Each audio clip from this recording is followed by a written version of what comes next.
off with a few questions. When you think of hoarding, do you think about some of the photos that you just saw?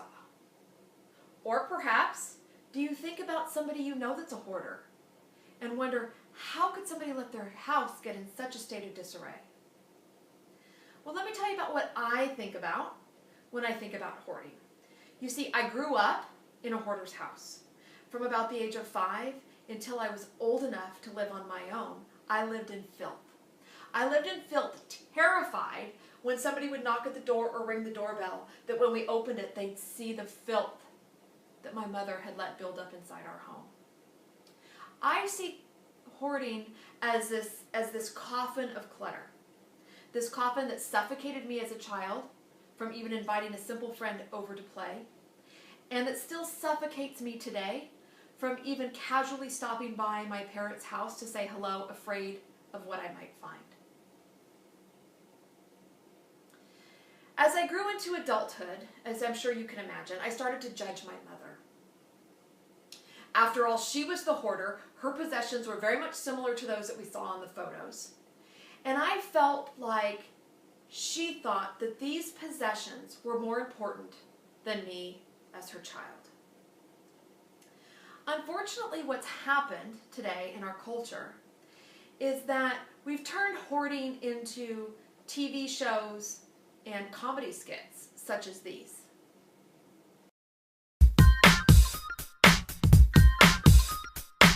They got some crazy shows out there too. Have you seen that new show, Hoarders? Yeah. Unbelievable. People with a 5-bedroom house living in their car because they got too much junk in the house. They need to change the name of that show to Why Are You So Nasty?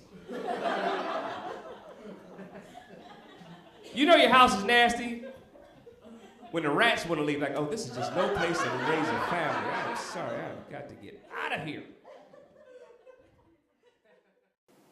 Now, as you looked at that video, I'm sure you thought it was sad. I live with that illness that plagues our family life, and it isn't a laughing matter, I know that. However, over the past year, I have realized something. I've realized that hoarding plagues us all. Whether or not you grew up in a house, like I did, or know someone that has a house like the one I grew up in, you're a hoarder. We're all hoarders in some way, shape, or form, and we need to stop fueling this crippling disease. In doing so, we'll be able to foster better relationships with our family, we'll be able to foster better relationships with our friends, and we'll be able to foster better relationships with our neighbors. Let's talk about what we do know about hoarding and maybe what we don't know about hoarding.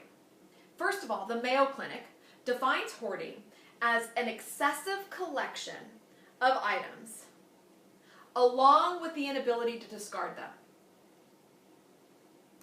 Interestingly enough, the Self-Storage Association tells us that as of this year, 2013, there is 7.3 square feet of self-storage space for every man, woman, and child in the nation. That makes it physically possible for every American to stand under the total canopy of self-storage roofing.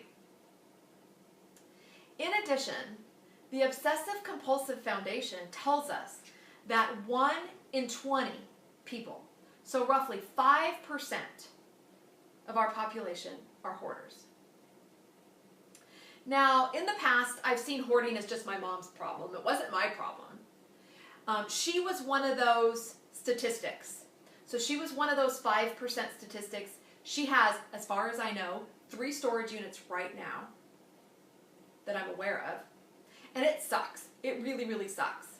However, as I slightly alluded to earlier, I'd argue that those statistics, the 1 in 20 that are obsessive hoarders, is wrong.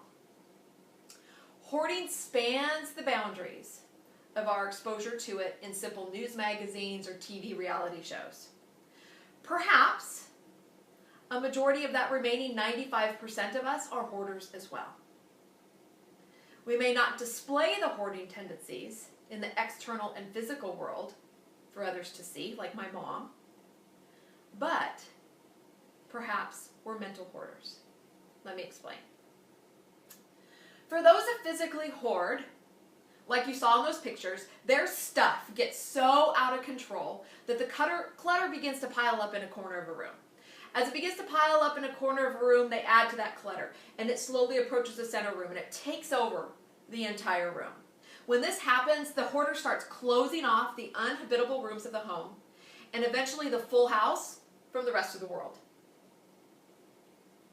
Similarly, those of us that don't physically hoard, but most likely have mental stuff that starts to slowly but surely take over our being. Just as if a physical hoarder lacks the ability to clean out their house, us mental hoarders fail to clean out the hate, the deceptions, the illusions, the pain that resides in us.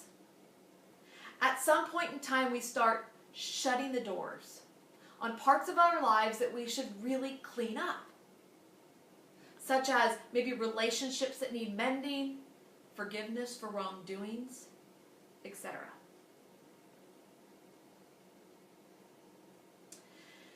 That said, it's highly likely that a majority of us hoard.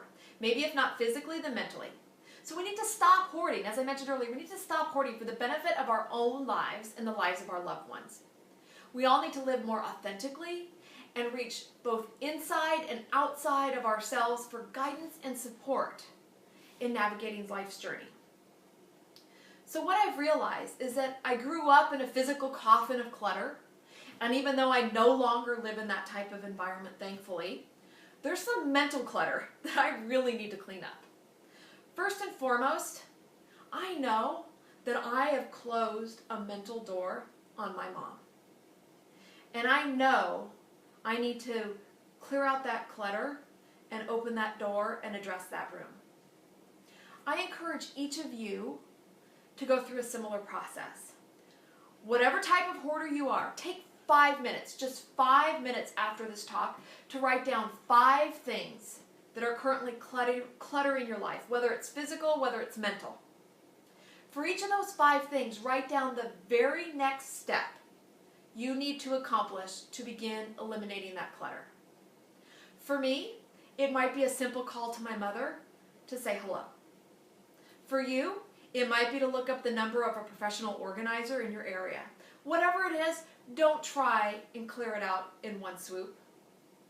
Just take it one step at a time. Thank you.